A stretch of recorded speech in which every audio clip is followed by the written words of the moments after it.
लिपियां प्रचलित थी या नहीं थी, फिर लिपि पढ़ी गई थी या नहीं पढ़ी गई थी, और फिर लिपि पढ़ी गई थी। ठीक है, उसके बाद हम आते हैं हड़प्पा सभ्यता।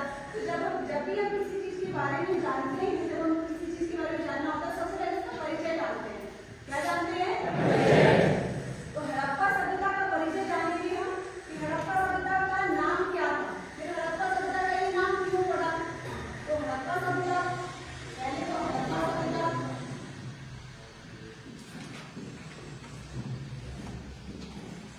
आद्य ऐतिहासिक कालीन सभ्यता। आप बोलिए मेरे साथ में, ये सब आद्य ऐतिहासिक कालीन सभ्यता।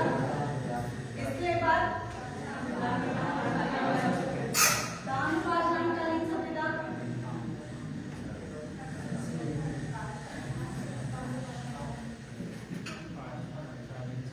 इसके बाद कांस्ययुगीन सभ्यता। ये इसके नाम है।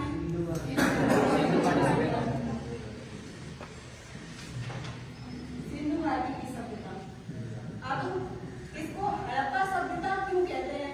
सबसे पहले हड़प्पा का खोज हुआ। इसको हड़प्पा सभ्यता इसलिए कहते हैं क्योंकि सबसे पहले जो इसका खोजा क्या था इस सभ्यता का, वो हड़प्पा था। ठीक है, इसके बाद आद्य ऐतिहासिक कालीन सभ्यता किसे कहते हैं? इस काल में लिपि तो खोज दी गई थी, लेकिन कला तो प्रचलित हो गई थी, लेकिन इसको पढ़ा नहीं गया था। पढ़ने का प्रयास किया गया था, लेकिन कोई पढ़ने में क्या नहीं हुआ, सफल नहीं हुआ। फिर इसको ताम्रपाषाण कालीन सभ्यता क्यों कहते हैं? तांबे का यूज किया। क्योंकि तांबा धातु जो थी, तांबे धातु का प्रयोग सबसे पहले हमने शुरू कर दिया था। लेकिन अगर पूछेगा कि हड़प्पा सभ्यता में खोजी गई सबसे पहली धातु कौन सी थी? कांसा थी। क्या थी? ठीक है, इसके बाद सिंधु घाटी की सभ्यता क्यों कहते हैं इसको? क्योंकि सबसे ज्यादा स्थल जो खोजे गए थे वो कहाँ खोजे गए थे? के आसपास खोजे गए थे, इसलिए इसको सिंधु घाटी की सभ्यता कहते हैं। ठीक है, ये क्या है? परिचय है इसका। फिर इसका उद्भव कैसे हुआ, कैसे एक सभ्यता प्रकाश में आई, कैसे हमें पता चला कि यहाँ पर एक नगरीय सभ्यता थी। हड़प्पा सभ्यता एक कैसी कैसी सभ्यताएं होती है? नगरीय सभ्यता होती है, ग्रामीण सभ्यता होती है। तो जो हड़प्पा सभ्यता थी उसकी विशेषता ही ये है कि एक नगरीय सभ्यता थी। ठीक है, इसकी जो नगर नियोजन की प्रणाली है, इस नगर को जिस तरह से बसाया गया था, जितना सिस्टमेटिक तरीके से बसाया गया था, वही इसकी विशेषता है। ठीक है, तो ये एक कैसी सभ्यता थी? नगरीय सभ्यता थी।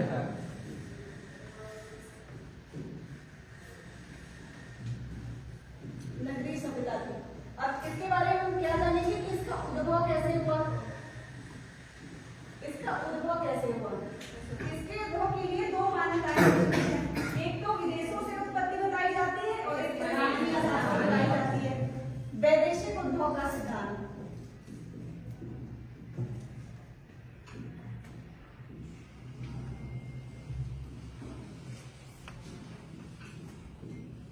और एक क्या है? स्थानीय उद्भव का सिद्धांत।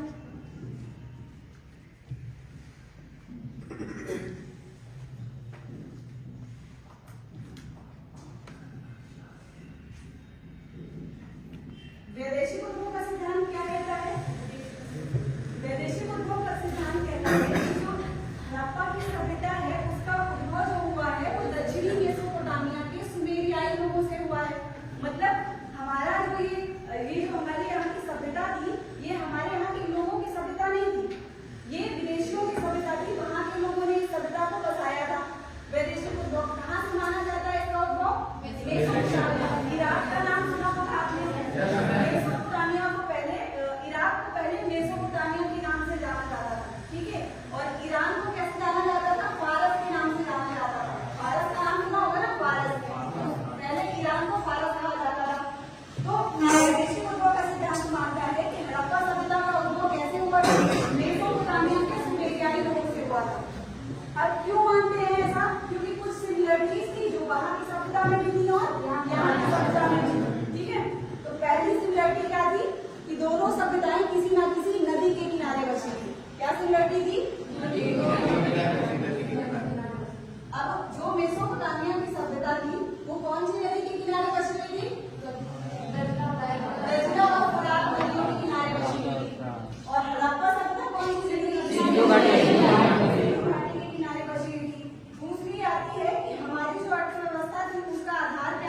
ये से जो हमारी सभ्यता थी हड़प्पा सभ्यता, उसकी अर्थव्यवस्था का आधार भी कृषि था, उसकी अर्थव्यवस्था का आधार भी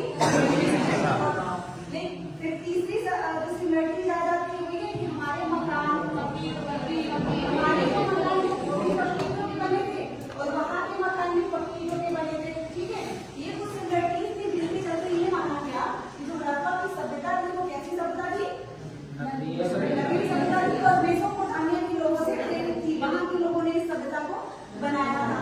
लेकिन इतिहासकारों में देखो, इतिहासकार क्या कहते हैं, हम दीवारों से निकलते हैं, मतभेद थे इस बात को लेकर। बाद में जब इसका अवलोकन किया गया तो बहुत सारी ऐसी चीजें देखने में आई जो अलग अलग थी। कौन कौन सी चीजें अलग थी? पहला कि हमारे यहाँ जो पक्की ईंटों के मकान थे वो बहुत ज्यादा मात्रा में बनाए गए थे, बहुत ज्यादा मकान बने, इतने ज्यादा संख्या में। वहां पर मेसोपोटामिया में पक्की ईंटों के मकान नहीं बने हुए थे, पहला। दूसरी बात क्या है कि हमें हाथी पालने की कला का ज्ञान था, वहां पर ऐसे कोई साक्ष्य नहीं मिलता है कहाँ पर, मेसोपोटामिया में। तीसरी बात, हम गेहूं और जौ की खेती करते थे। हमारे यहाँ सबसे पहला अनाज जो खोजा गया था वो क्या था, लेकिन वहां पर ऐसा कोई साक्ष्य नहीं मिलता। इस आधार पर ये बात की जाती है कि जो वैदेशिक उद्भव का सिद्धांत है वो ज्यादा इस बात को पुष्ट नहीं करता कि हड़प्पा सभ्यता जो है वो मेसोपोटामियाई लोगों से बनी थी। ठीक है, फिर दूसरा सिद्धांत क्या है, स्थानीय उद्भव का सिद्धांत। अब क्या कहता है स्थानीय उद्भव का सिद्धांत? स्थानीय उद्भव बताया मैंने, बताइए क्या है स्थानीय उद्भव का सिद्धांत? पहले एक लोग आए, उसके बाद धीरे धीरे वहाँ पे बहुत लोग घर बना के रहने लगे और धीरे धीरे कॉलोनी पूरा बस गए। उसके बाद फिर वो एक सिस्टमैटिक तरीके से रहने लगे, एक सभ्यता बनी। देखिए, जो यहाँ पर जो ध्यान रखने वाली बात है वो ये है कि सबसे पहले स्थानीय उद्भव में कि 7000 BC पूर्व सबसे पहले कृषि और पशुपालन शुरू किया गया था। क्योंकि देखो, हम लोग जब आए थे आदि मानव थे हम, धीरे धीरे जंगलों में रहने लगे, शिकार खाने लगे, फिर खा के किसी चीज को फेंका और उससे क्या कोई पौधा होगा। इससे हमें पता चला कि अगर हम कुछ चीज फेंक देते हैं तो वो उग जाती है। कृषि की अवधारणा आई ऐसे। तो याद रखना है कि 7000 BC पूर्व, 7000 BC के आसपास का टाइम पीरियड था। 7000 BC के आसपास का टाइम था। पाकिस्तान में एक जगह है बलूचिस्तान में एक जगह है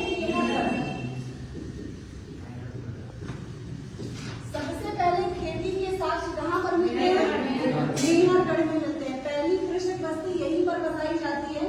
यहाँ पर सबसे पहले भेड़ और बकरी पालन,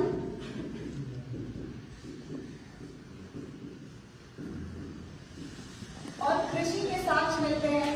धीरे धीरे देखा जाता है ये 7000 BC के आसपास के बाद जब हम 5000 BC के आसपास पहुंचते हैं तो देखा जाता है कि यहाँ छोटी छोटी बस्तियां बसने लगती हैं। ठीक है, छोटी छोटी। जब हम इसी टाइम पीरियड में आगे आते जाएंगे, इस जगह का अवलोकन किया गया तो पता चलता है कि 3500 BC के आसपास तक आने पर लोगों को क्या, जब उत्पादन होने लगा तो अनाज को रखने के लिए मिट्टी के बर्तन बनाए जाने लगे, जिसको क्या कहते हैं, मृतभांड कहते हैं। ठीक है, 3500 के बाद जब 2700 BC के आसपास आएंगे तो वही धीरे धीरे एक क्रम चलता रहेगा कि पहले कुछ घर बने हुए होते थे, सिस्टमैटिक नहीं होते थे, बाद में धीरे धीरे पूर्व और पश्चिम में डिवाइड करके घर बनाए जाने लगे, बीच में सड़क बनाई जाने लगी और वहां पर प्रॉपर मसाले लगाए जाने लगे। ठीक है, तो ये अवलोकन किया गया कि एक सभ्यता प्रकाश में आ रही थी। जो कौन सी सभ्यता थी, इन्हीं सारी बातों के चलते हड़प्पा सभ्यता को क्या कहते हैं, नगरीय सभ्यता ज्यादा मान्य है। ठीक है, अपेक्षाकृत वैदेशिक उद्भव के सिद्धांत के। ठीक है, आए समझ में आ रहा है सभी को? बलूचिस्तान कहाँ पर है? मैडम लिखा है गाइस। मेहरगढ़ कहाँ है, किसके अंतर्गत आता है? मैडम ने पढ़ाया जा रहा, किसके आसपास, कौन से एरिया में? मैडम ने जस्ट नाउ बताया कि पाकिस्तान के अंतर्गत क्या है, बलूचिस्तान। बलूचिस्तान के पास क्या है, मेहरगढ़। कोई भी डाउट हो आपको, सब कुछ आप मेरे से पूछ सकते हो। जो भी समझ में नहीं आता है आप बिना किसी संकोच के पूछ सकते हैं, मैं उसको एक्सप्लेन करूंगी जब तक आपको समझ में नहीं आएगा। जो भी क्लियरली पूछ लीजिए। ये जैसे मैडम जी ने लिखवाया मैडम ये कितना 700 7,000 7,000 7,000 क्या है आपको नहीं पता, बीसी क्या होता है पूछो मैडम से, क्योंकि कीप साइलेंस ऑन गाइस, जिससे पूछे ना वो आंसर दिया करो। पढ़ने वाले पढ़ते जा चले जाएंगे और जो लेवल वाले रहेंगे वो नीचे रह जाएंगे, तो सभी उसको भी दिया करो जिसको कुछ नहीं आता है। यहाँ पर हर बंदा हर बंदी इक्वल है। जैसे मैडम जी ने लिखवाया यहाँ पर 7,000 बीसी, हाथ खड़ा करो मैडम जी 7,000 बीसी क्या होता है। अब जैसे क्लास में सभी लोग बैठे हुए हैं, क्या सभी को थोड़ी पता है, तो मतलब हर डाउट मतलब यहीं से अपने स्टार्ट कर रहे वहीं से एकदम क्लियर हो जाना चाहिए। बिल्कुल, जो भी चीजें नहीं आती है जैसे पाकिस्तान, अभी किसी भाई को ये भी नहीं पता होगा पाकिस्तान हमारा पड़ोसी राज्य है, देश है कि नहीं, है कि नहीं अपना देश, समझ रहे हो बात को। सब आर्मी की तैयारी कर रहे हैं हम लोग, तो पाकिस्तान क्या चीज है ना। तो मैडम जी से पूछो 7,000 क्या है।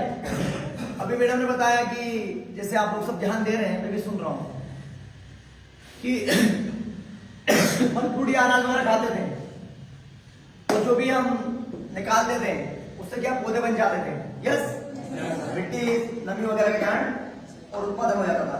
ऐसे धीरे धीरे सीखा, और सबसे पहले उत्पत्ति दिखाई क्यों थी, गेहूं और जौ, है ना। ये चीज पूछो मैडम जी से, हर डाउट्स क्लियर होना चाहिए, तभी तो मजा आएगा। लेकिन ध्यान आपका कहाँ होना चाहिए, यहाँ पर होना चाहिए बोर्ड पर, और मैडम जी के ऊपर आई कॉन्टेक्ट। मैडम से बात करने की कोशिश करो।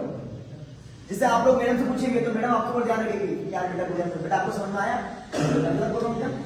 फोकस उसी के ऊपर होता है जो सामने वाले इंसान की टीचर को भाव देते हैं। आप एक क्यों रहोगे, आप पढ़ोगे तो मुझे ज्यादा इंटरेस्ट आएगा पढ़ाने में, मैं ज्यादा अच्छे से पढ़ा पाऊंगी। समझ रहे हैं ना, जो भी चीज मैं सबको ही क्लियर, कुछ भी डाउट हो XYZ, जो भी नहीं समझ में आया गर्ल्स एंड बॉयज, लेकिन पढ़ना पड़ेगा। क्लास में बैठने से सक्सेस नहीं हो जाओगे, आपको समझ में भी आना चाहिए कि मैडम जी क्या पढ़ा रही है, ठीक है ना। चलो बैठ जाओ, कंटिन्यू। अब इसके बाद हम जानेंगे कि सभ्यता की खोज किसने की और कैसे ये सभ्यता, और जो मैं बोर्ड पे लिखा रही हूँ पूरा व्यवस्थित तरीके, कितना व्यवस्थित लिखवा रही है, तो बाहर पहाड़ अलग कर दिए, अपने कापी में लिखो पूरे, ऐसा कैसा होता है। उसमें मैं पाऊंगी पहले अपने क्लास में क्यों होते ये समझेंगे, जी जी फिर मैं इसको एक्सप्लेन करके मैं एक हाथ की बोल कर तब इनको आता भी रहेगा, रिवीजन हो जाएगा, ठीक है। तीसरी चीज थी कि इसकी खोज कैसे हुई, ठीक है।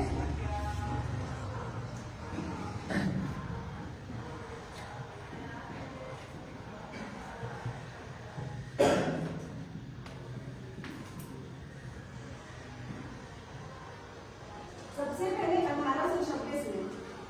1826 में एक अंग्रेज थे, क्या नाम था उनका, चार्ल्स मैसल। इस सभ्यता के बारे में सबसे पहले जानकारी किसने दी थी, चार्ल्स मैसल ने, ठीक है। उन्होंने सिर्फ इसके बारे में बताया था कि एक सभ्यता थी, ठीक है, एक यहाँ पर एक सभ्यता है। दूसरे आते हैं फिर 1856 में। 1856 में आते हैं जॉन विलियम ब्रंटन। लाहौर से कराची तक एक रेलवे लाइन बिछाई जा रही थी, लाहौर से कराची तक। जब वो रेल लाइन बना रहे थे तो वहां पर उनको कुछ गिट्टी की जरूरत पड़ी थी। गिट्टी तो आप लोग जानते होंगे ना, गिट्टी और पत्थर के टुकड़ों की जरूरत पड़ी, उसकी खोज करने के लिए उन्होंने खुदाई करवाई। और जब उन्होंने ये गिट्टी और मोड़े के लिए खुदाई करवाई तो उन्हें ऐसा लगा कि यहाँ पर बहुत सारी चीजें ऐसी हैं जो हमें पता चलेगा कि यहाँ पर पहले कोई सभ्यता रही होगी, ठीक है। तो पहले थोड़ा बहुत उन्होंने प्रयास किया, लेकिन ज्यादा उन्होंने प्रयास नहीं किया। इसके बाद आते हैं भारतीय पुरातत्वविद के पिता कहे जाते हैं कनिंघम, ठीक है। कनिंघम आते हैं, वो एक लेख प्रकाशित करवाते हैं, ज्यादा कुछ उनके सभ्यता के बारे में वो नहीं बताते हैं, थोड़ा बहुत जानकारी वो देते हैं, ठीक है, कनिंघम। इसके बाद जब हमारे यहाँ पुरातत्वविद आते हैं, पुरातत्व विभाग के अध्यक्ष जॉन मार्शल, क्या नाम है, जॉन मार्शल। यहीं से हड़प्पा सभ्यता के बारे में प्रॉपर सिस्टमेटिक जानकारी मिलती है, क्योंकि इन्हीं के अंडर में रहकर 1921 में जो हमारे दयाराम साहनी है, भारतीय पुरातत्वविद जो दयाराम साहनी है, वो खोज करते हैं। इसकी खुदाई में एक जगह निकल कर आती है, एक नगर निकल कर आता है, उसका नाम क्या है, हड़प्पा। और एक साल के बाद में 1922 में एक भारतीय पुरातत्वविद रहते हैं, क्या नाम है उनका, राखाल दास बनर्जी, ठीक है। ये राखाल दास बनर्जी और एक नया नगर खोज देते हैं, वो क्या नाम रहता है उसका,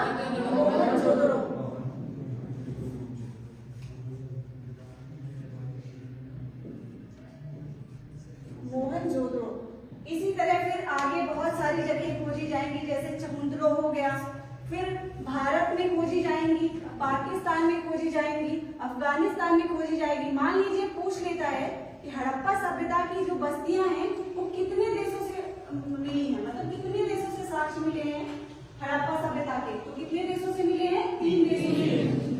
ये जो तीनों ही देश थे वो पहले भारत के अंडर में आते थे, भारत के साथ आते थे। ठीक है, कौन कौन से देश है वो?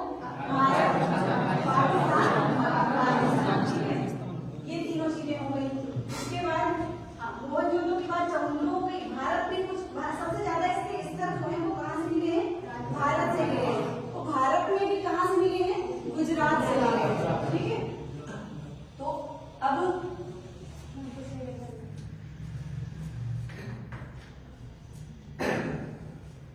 भारत में सबसे पहले देखेंगे कि कौन कौन से स्थान मिले हैं।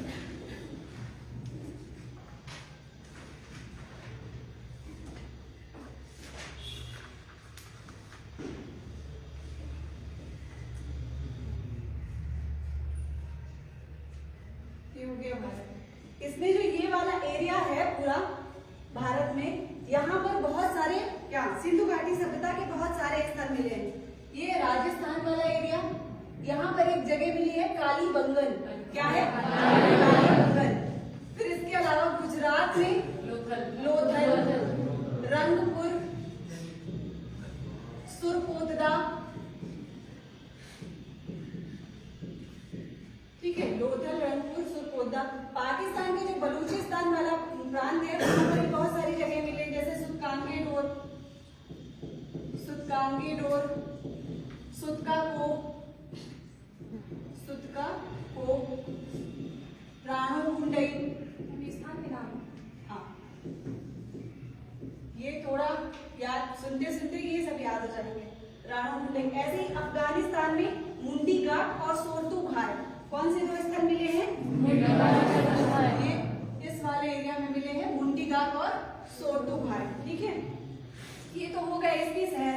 अब हम देखेंगे कि यहाँ का समाज कैसा, इसका आकार देख लेते हैं। कल मैंने बताया था कि ये सभ्यता जो थी जम्मू कश्मीर से नीचे यहाँ महाराष्ट्र तक और यहाँ उत्तर प्रदेश, यहाँ सुतकांगेडोर ऐसे फैली थी। तो ये सभ्यता का आकार कैसा था? ये आकार में फैली हुई थी। 12,99,600 स्क्वायर किलोमीटर की पूरी सभ्यता पहले थी। अभी लगभग इसको 20 लाख स्क्वायर किलोमीटर का मान लिया गया है। ठीक है, ये उत्तरी सीमा इसकी कहाँ है? मांडा, जम्मू कश्मीर में एक जगह है मांडा, चिनाब नदी के किनारे, अखनूर जिला, कश्मीर। दक्षिण में दैमाबाद नाम की एक जगह है, दैमाबाद, महाराष्ट्र। ठीक है, यहाँ पर आलमगीरपुर, मेरठ का नाम तो सुना होगा।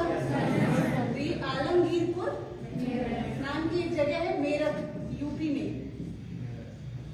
और सुतकांगेडोर बलूचिस्तान, पाकिस्तान में ये जगह है। तो इस तरह ये सभ्यता जो है इसके अंदर ही बहुत सारे जो नगर है वो खोजे गए हैं। तो त्रिभुजाकार आकृति में ये सभ्यता फैली हुई है। ठीक है, दैमाबाद जो है प्रवरा नदी के किनारे है। ठीक है, ये हिंडन नदी के किनारे है आलमगीरपुर। अब इसके बाद हम ये देखेंगे कि यहाँ का समाज कैसा था, यहाँ की अर्थव्यवस्था कैसी थी, यहाँ का व्यापार कैसा था, यहाँ के धार्मिक समाज जो था वो कैसा था, किस धर्म को मानते थे, क्या चीजें थी। आज तो हम बहुत सारे भगवान की पूजा करते हैं, 33 करोड़ हिंदू देवी देवता है जिनकी पूजा करते हैं। पहले के लोग कैसे पूजा करते थे, क्या तब में अब में कोई समानता है? फिर इसके बाद हम देखेंगे कि कैसे अगर इतनी मॉडर्न सभ्यता थी तो ये सभ्यता अचानक गायब कहाँ हो गई। इस सभ्यता के लोग अब क्यों नहीं है, मतलब उत्सव को हम ऐसे क्यों पढ़ते हैं कि हड़प्पा सभ्यता जैसे वो कोई अलग जगह थी। अभी क्योंकि एक जब कोई सभ्यता बसती है तो उसका पतन भी होता है, उसके पतन का कोई ना कोई कारण भी होता है। ठीक है, तो इतनी सारी चीजें हम इसके बारे में पढ़ेंगे।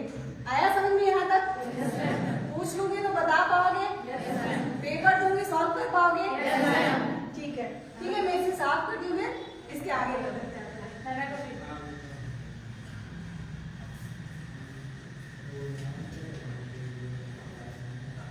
आ रहा बेटा, सुनना आ रहा? बड़े आराम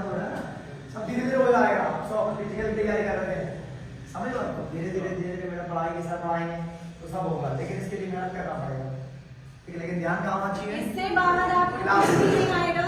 जितना मैं पढ़ाऊंगी, अगर जिस सब्जेक्ट को मैं पढ़ाऊंगी उससे बाहर आपको कुछ भी नहीं आएगा। आप पेपर लोगे, बस आप ऑनेस्टली सुनना जो चीजें मैं पढ़ा रही हूँ उसके, तो आपको पेपर सॉल्व करवाऊंगी। जब मैं आपको खुद समझ में आएगा कि अगर आप पढ़ रहे हो सच में, तो उससे बाहर कोई भी चीज नहीं आएगी। ठीक है? Yes ma'am. अब हड़प्पा सभ्यता का समाज कैसा था?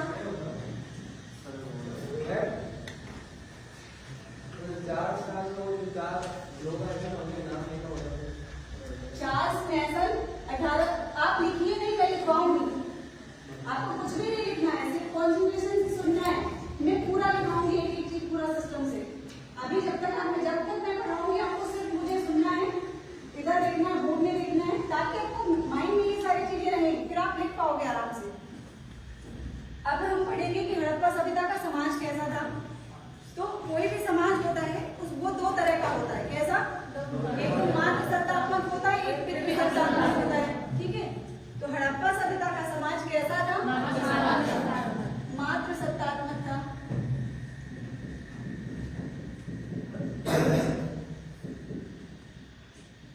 मात्र सत्तात्मक समाज था। ठीक है? अब कैसे पता चला कि मात्र सत्तात्मक समाज था? क्योंकि जो साक्ष्य मिले उसमें जो मूर्तियां मिली हैं वो कैसी हैं? मात्र देवियों की मूर्तियां हैं, स्त्रियों की मूर्तियां ज्यादा मिली हैं। ठीक है? साक्ष्य कहाँ कहाँ से मिले हैं? जैसे एक हड़प्पा है, हड़प्पा से दो साक्ष्य इसके मिलते हैं। वहां पर एक मुहर मिलती है, उस मुहर में ये देखा गया है कि एक स्त्री की आकृति बनी हुई है और उसके जो पेट से एक पेड़ निकलता हुआ दिखाया गया है। क्या निकलता हुआ दिखाया गया? इसका मतलब क्या है? इसका मतलब वो जीवन को आगे बढ़ा रही है। इसका मतलब ये है कि हड़प्पा सभ्यता के लोग, जो ये जो मातृ सत्तात्मक समाज है, यहाँ के लोग मातृ देवी की पूजा करते थे। किसकी देवी की पूजा करते थे? मतलब माताओं के रूप में देवी की पूजा करते थे। तो ये इसको देवियों की पूजा जो करते थे उसका कैसे आराध्य मानते थे? इनको मानते थे प्रकृति की शक्ति के रूप में पूजते थे, इसको उर्वरा की देवी के रूप में पूजते थे, जो क्या कर रहा है? आगे समाज को आगे बढ़ा रही है। ठीक है? तो दो रूपों में पूजते थे, प्रकृति देवी के रूप में और उर्वरा देवी के रूप में पूजते थे इसको। ठीक है? तो एक साक्ष्य तो ये हो गया, दे देगा कि ये साक्ष्य कहाँ से मिला है। दूसरा साक्ष्य, बलि प्रथा प्रचलित थी, कहाँ से पता चलता है हमको? तो यहीं से पता चलता है। यहाँ पर एक जो मुहर मिली है उसमें क्या दिखाया गया है कि एक दो पेड़ों की डाल के बीच में एक स्त्री की मूर्ति बनी हुई है, सामने एक आदमी खड़ा हुआ है, बकरी लिए, बकरी का सर उसने पकड़ा हुआ है ऐसे, और उसके पीछे बहुत सारे लोग खड़े हुए हैं। इससे ये पता चलता है कि वहां पर क्या थी? बलि प्रथा प्रचलित थी। ठीक है? और यही साक्ष्य है जो ये बताते हैं कि जो हड़प्पा सभ्यता का समाज था वो मात्र सत्तात्मक था। फिर यहाँ एक कांसे की नर्तकी की मूर्ति मिली हुई है। ठीक है? वो जो एक विधि होती है उसका मूर्ति देखा होगा आप लोगों ने, साउथ में बनी नटराज शिव की मूर्ति, जिस मुद्रा में है वो उसी तरह की मूर्ति जो थी यहाँ पर मिली थी हड़प्पा में। ठीक है? तो इससे पता चलता है कि यहाँ का समाज कैसा था? फिर यहाँ पर कौन सी प्रजाति के लोग थे? दूसरी चीज हम इसमें पढ़ेंगे कि प्रजाति कौन सी थी। अलग अलग प्रजातियों के बारे में यहाँ पर अलग अलग प्रजातियों से संबंधित लोग मिले हैं, जैसे कुछ भूमध्य सागरीय,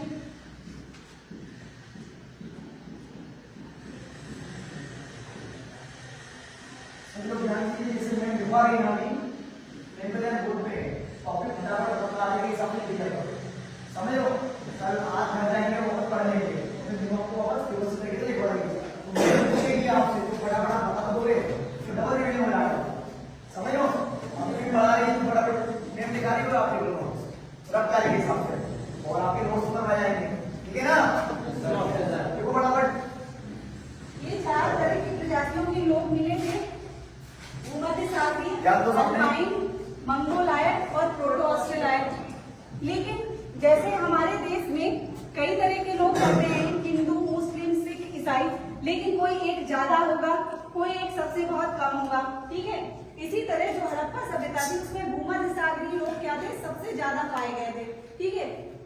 अब इसके बाद प्रजाति की बात हो जाएगा कि ये लोग खाते क्या थे, इनका रहन सहन कैसा था। तो ये लोग शाकाहारी और मांसाहारी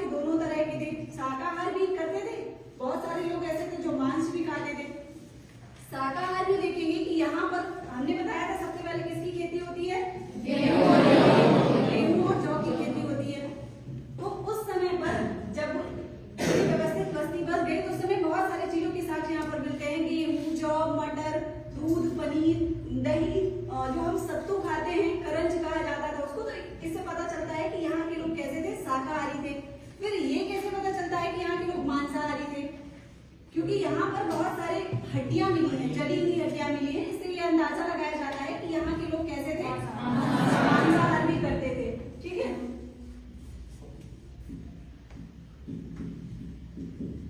फिर रहन सहन कैसा था,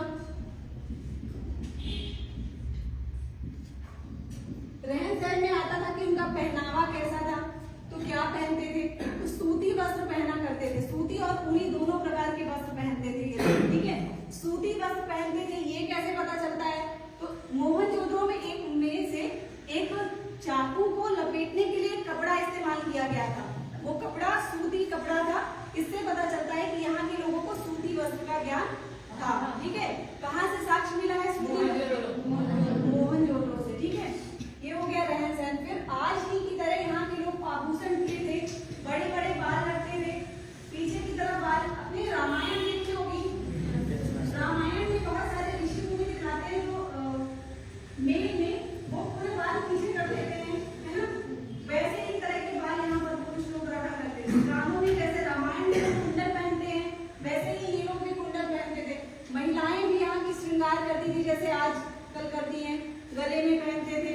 वेंटी बॉक्स मिला हुआ है, प्रॉपर पूरा मेकअप के बारे में ये लोग जानते थे, काजल लगाते थे, आईलाइनर लगाते थे, लिपस्टिक लगाते थे। ये सारी चीजों के साक्ष्य भी यहाँ से मिले हैं। तो इसी से पता चलता है कि ये समाज क्या था, बहुत मॉडर्न था। आज की जो सोसाइटी है उससे ज्यादा मॉडर्न था। ठीक है, रहन सहन हो गया। इसके बाद रहन सहन के बाद आ जाएगा कि हमारे यहाँ जो सावधान विधियां प्रचलित थी, कैसे शव को दफनाते थे। अगर किसी की डेथ हो जाती थी तो उसको किस तरह से दफनाया जाता था, तो अंत्येष्टि। 3 तरह की सावधान विधियां प्रचलित थी। एक तो आंशिक दफन था, एक पूर्ण दफन था, और एक क्या था, दाह संस्कार था। आंशिक दफन,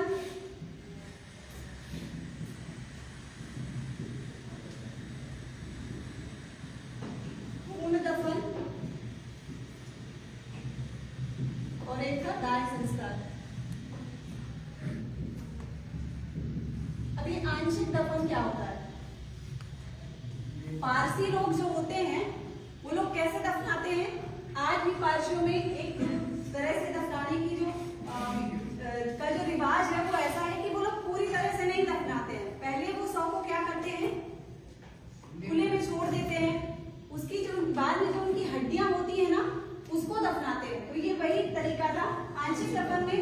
आंशिक दफन का मतलब होता है कि पहले कुछ के लोग थे जो किसी की डेथ हो जाती थी तो उसको खुले आसमान के नीचे छोड़ देते थे, ताकि चील, कौवे, ये सारी चीजें जो रहते थे, ये सारे पशु पक्षी ये सब खा लेते थे। बाद में उसके जो बचे हुए अवशेष रहते थे, हड्डियां रहती थी, वो उसको क्या करते थे, दफन कर देते। तो इसे और साथ में जब उसको दफन करते थे तो खाने पीने की चीजें रख देते थे, जो भी जरूरत की चीजें थी। इससे क्या पता चलता है कि उन लोगों को ये विश्वास था कि आत्मा होती है या परलोक में जाने के बाद भी वो इन चीजों को इस्तेमाल करेंगे। तो मतलब परलोक में विश्वास की बात पता चलती है कि जो हड़प्पा सभ्यता के लोग थे उनको परलोक में विश्वास था। ये आंशिक दफन में पता चलता है। ठीक है, अब पूर्ण दफन, पूर्ण दफन जैसे मुस्लिम लोग दफनाते हैं, मुस्लिमों में अभी पूर्ण दफन की प्रक्रिया चलती है अभी।